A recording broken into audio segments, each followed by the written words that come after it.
The 2022 Ford Mustang is, well, it's not your daddy's Mustang, that's for sure. It's not even your older brother's. It's entirely unlike previous models. Recently, Geelong Advertiser took the Mach-E for a test drive, and we're happy to tell you what they found about the car. We'll be letting you in on all of the details as the video progresses, so be sure to stick around till the end. Is there really a four-door electric Mustang on the streets now? To be honest, there's a lot of the more judgmental folk out there that would take one look at the new 2022 Ford Mustang and scoff, writing it off right away. After all, it's a four-door Mustang, for goodness sake. That's got to go against the wishes of some sort of automotive-obsessed higher power somewhere up there, right? What could possibly justify a sacrilege like that? That kind of thing is a pretty frequent response when it comes to the surprising decision that Ford made to put that world-famous pony badge onto the hood of an electric four-door SUV of all things. It's certainly not what you think of when you picture a Mustang, is it? The decision to put that iconic Mustang nameplate on an electric SUV was more than a little bit controversial, it's fair to say. Just look at it on the surface. The Mustang Mach-E is almost the exact opposite of the world-famous muscle car, which has been one of the most enduring favorites of vehicular aficionados for well over 60 years now. This thing is heavy, weighing over 2 tons, is as silent as a cat, and yeah, looks a lot more like an SUV than it does any kind of sports car. However, Ford fights back against that idea, saying that despite appearances, the DNA of a Mustang is indeed still there. They're quick to point out the Mach-E's lengthy hood, the big meaty haunches, the silhouette which is similar to that of a coupe, and of course the signature tri-bar tail lamps. Wouldn't be a Mustang without that. But is it a Mustang just because of all that? Well, that's certainly a debatable point there, but we can tell you one thing for certain: the Mach-E is a heck of a lot faster than it looks. In fact, this baby would soar past a traditional Mustang with a V8 engine. It's indeed much faster on the road than what is typical for the brand. Just how powerful is the new Mustang? According to claims Ford has made about the upcoming vehicle, the all-wheel drive Mustang GT variation of the Mach-E will be capable of reaching up to 100 kilometers per hour or 0 to 60 miles per hour in, get this, 3.7 seconds. That is an incredible boost, but according to some who have gotten to take this thing out for a spin, it really does feel like it lives up to that speed. Richard Blackburn from Geelong Advertiser said that there was an instant rush of torque after hitting the accelerator, and it just kept going uninterrupted until the legal limit was reached. An impressive feat for a vehicle that, again, weighs 2 tons. As far as the drive modes go, Ford has seemingly taken some inspiration from how Tesla does things and has eschewed the traditional, straightforward, and descriptive eco, normal, and sports drive modes to instead go for something a little more, how should we say,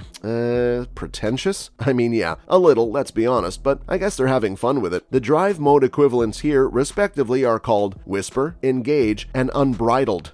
Amazing. Whisper mode is very quiet, as it darn well better be with a name like that, but the Engage and Unbridled modes give you a much faster throttle response, and to go along with that power, actually deliver an artificial engine growl. Yeah, to make up for the lack of noise, they actually pipe some in through the car's speakers. Can't say I expected something like that at the start of this whole hybridization process, but I suppose it's tantamount to how smartphones will give off little haptic feedback responses and make a little noise when you press a button just to make it feel more like a traditional phone. This exercise of artificial noise is something of an olive branch that automakers hope will make traditionalists feel a little more comfortable and accepting of the future. How does this car handle? What's the performance like for the Mach-E? As far as the top-of-the-line GT performance model goes, it's equipped with adaptive suspension, which does a solid enough job of absorbing the bumps and potholes of the road while sitting flat as can be whilst turning corners. As for the less expensive, more standard models, you're looking at an understandably more standard suspension, and for that, they do struggle a bit to strike a solid balance as it pertains to comfort and maneuvering through corners, often taking a brief moment to properly settle after larger bumps, thudding quite noticeably over more prominent furrows and intersections. Still, it should be said that the car feels quite nicely planted whenever you try to change its direction, which is owed to a strong amount of weight placed lower between the axles. However, the testers we've been discussing admitted that they went for sweeping bends on their drive route as opposed to the tighter corners with hairpin turns that might have more accurately tested the massive machine's agility. Oh, but speaking of accuracy, we're happy to say that the steering is said to be very accurate, and the testers were very impressed with the grip from the Michelin rubber. That said, the tires are known to chirp on takeoff if you gun it with a little too much vigor. What about the interior? As for the interior cabin, it's got a very modern, high-tech vibe to it, with no shortage of interesting textures and surfaces all abound. Some of the more sporty touches will include the heavily bolstered and perforated leather seats, adorned with orange stitching, and some notable dashes of imitation carbon fiber on the dash. By the way, if you peek behind the steering wheel of this thing, you'll notice a simple rectangular screen giving you all of the vital info like range and speed. Yeah, I know that's as standard as car features get. I was just making sure you were paying attention there. Little test for fun. Anyway, moving on. The center of the dash is meanwhile adorned with a pretty large tablet-like touchscreen fit with some pretty sleek graphics. This modernization isn't purely a good thing though. Much as it can make some things convenient, sometimes convenience is done away with for the sake of style. In this case, that can be found with the unfortunate exile administered to buttons and switches. While the inner cabin has a cleaner look without them, the practicality there has taken a hit, making something as typically trivial as changing the cabin's temperature into a bit of a meandering exercise. What about pricing and availability? Is it going to be released in Australia? For Aussie viewers, you're no doubt wondering whether or not it will be hitting Australia anytime soon. While at the moment Ford hasn't yet confirmed the international availability status for the Mach-E, the odds are definitely in favor of it making the trek over. After all, they've already made right-hand drive variations of the model, and it is slated to go on sale in New Zealand early next year, so it's hard not to see it making that Aussie trek as well. Additionally, Ford Australia has made the commitment to launching 4 electric vehicles in the country by the time 2024 rolls around, and so the Mach-E seems like an important get for them. The only stumbling points here would be in price and availability. The 2022 model is already completely sold out as of right now, and Ford has increased the price in recent times, citing supply constraints and quote-unquote significant material cost increases. Ford won't confirm whether the Mach-E will make it to Australia, but the odds look pretty good. It's already available in right-hand drive and is slated to go on sale in New Zealand early next year. Ford Australia has also committed to launching 4 electrified vehicles here by 2024. The stumbling blocks will be price and availability. The 2022 model is already sold out, and Ford recently increased the price due to significant material cost increases and supply constraints. As far as pricing is concerned, the cheapest standard range rear-drive Mach-E is currently sitting at $46,895 US before factoring in on-roads. Meanwhile, the flagship GT dual-motor extended range model is just a little under $70K, a pretty significant uptick in pricing there. The price rise, which we mentioned a moment ago, did come with a small boost in range to 467 kilometers for the all-wheel drive models and a bigger 91 kilowatt-hour battery. For the rear-wheel drive models sporting the smaller 70 kilowatt-hour battery, they're good for somewhere between 360 and 397 kilometers. For the entry-level rear-drive car, you're looking at 198 kilowatts, which is good for a 5.8-second sprint to 100 kilometers per hour. According to Ford, the battery can be recharged from 10 to 80% in roughly 45 minutes if you're using a 150 kilowatt charger. And that is all the time we have for today's video. Were you among those that balked at the idea of a 4-door electric Ford Mustang? Do you maybe see the appeal in this vehicle and fancy a shot at driving one yourself? Be sure to let us know your thoughts down in the comments below. And until next time, thanks for watching.